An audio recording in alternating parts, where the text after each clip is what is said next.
Well, good Monday morning, the last Monday morning in 2025. Going to catch you up on a few things and then tell you what's coming up. I think you'll be very interested in what's coming up.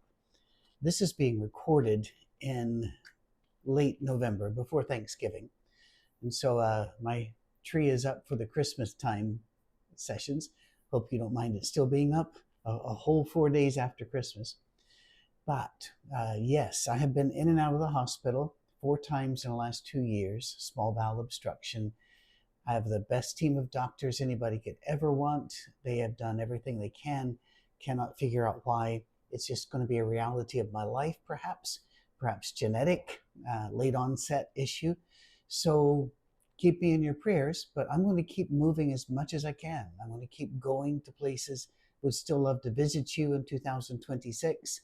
Still hope to go overseas, but we'll have to see what's allowed at this stage.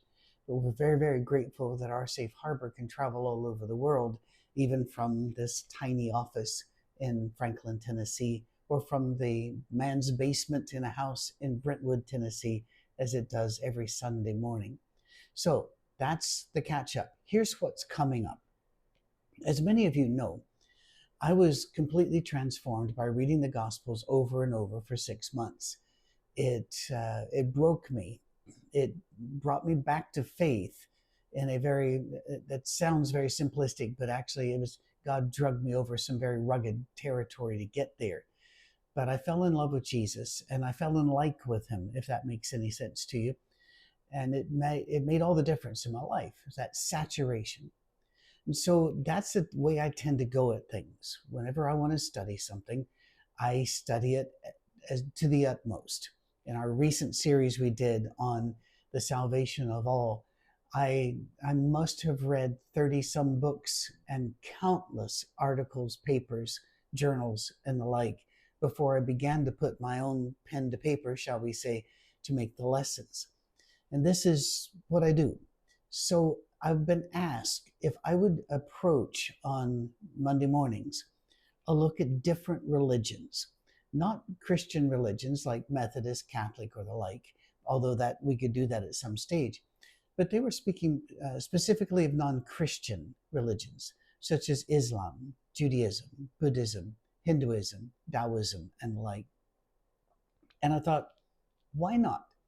Because our world is increasingly diverse and increasingly mobile. So I started with Islam. And for the last 6 months or so, I have been immersing myself in the papers of Islam, the sacred books of Islam, which really everybody knows the Quran, or at least knows the name of it. But there are multiple volumes of books that were supposedly collected sayings of Muhammad that were not collected for 200 years after he died.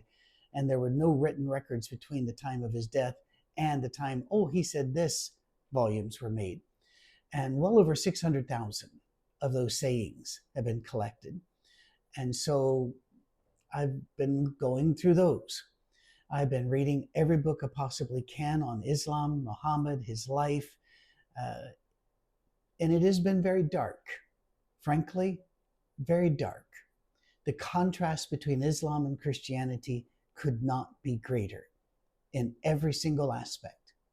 And therefore, this is going to be a complicated thing that we're going to try to pull off. And I hope that you'll hang in there with me, that you'll ask the questions that you want to ask without fear.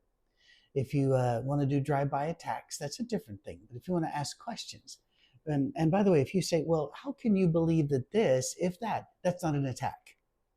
It's a, you idiot, this is wrong. That's an attack. So just ask the questions, present, if you have an argument, present your argument. But don't just do assertions.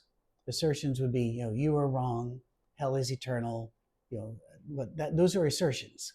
Now build your argument. We don't let you build your argument on our church page or my personal Facebook page, because those are safe places for people who want to hear information without getting into the muck and mire of incoming fire. So if you really get upset and you really want to launch an invective against me, I highly encourage you to create your own web page, your own Facebook page, Instagram, whatever, and build your own community there. and teach them. And you can teach them to hate me if you want to. That's fine. Speaking of hate, it has been brought up that if I say what I want to say about Islam and Muhammad and the Quran, that I will make myself a target. I believe that that's overstated. I believe that's overblown. And I do not live in fear. I have no interest in living in fear. I don't think there's any reason for me to live in fear. But if it does create me as a target, I couldn't care less. I really couldn't, because it's really important that we understand the darkness that is Islam. And most of the Muslims that I know don't know it, because they just follow certain rules of diet, certain rules of dress, certain rules of worship. But they have no idea what the Quran says, no idea what the Hadith says. The Imam, I've been to mosque. Some of them do preach incredibly radical, hate-filled sermons, but the ones I've been to, they basically just go over a couple of devotional points, and that's the whole sermon. And so they don't know what their own books say and what their own leaders say. We need to know, however. And there will be a reading list in the Monday morning message, the first one in the month of January 2026. There will be a star beside some saying this is a good introduction. There'll be a double star beside others saying scholars only. Because truthfully, I'm looking here at a pile of 20, 25 books just right here. And some of them, you really have to be an OCD PhD to get much out of them. Well, as I got a lot out of them, I won't say I enjoyed them. Is that fair? So I hope you're looking forward to those, and I hope that this will be of interest to you. At the same time, I'm aware that we have not answered all questions about the Bible and Christianity. So please continue to send those in. Send those to me directly, patrick@oursafeharbor.com.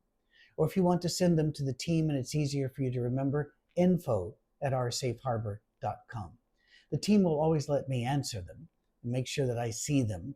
And the team consists of 2 other individuals. So don't worry about your question being disseminated to a broader audience without your permission. It will not happen. But go ahead and send those in. And from time to time, we may then take a break from looking at these other religions to look at your question that you sent in. And again, if you send in any personal details, we muddy and fuzz up those so that nobody can know that the question came from you, or we're talking about a situation that you personally are dealing with. Does that help? I hope it does.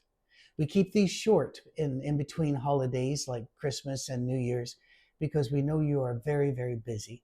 But be aware that while you're busy, we are too, working, reading, writing daily.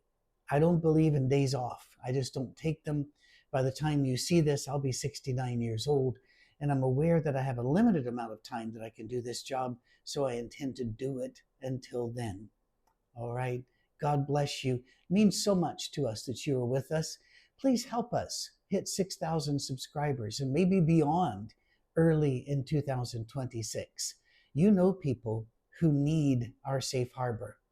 So do I. Let's start sharing this a bit more. Maybe that should be a New Year's resolution if you're into that sort of thing. God bless you. I hope to see you every single week.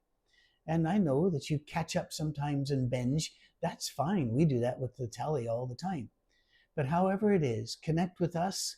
We love connecting with you. God bless you and give you the best year yet in 2026. Cheers.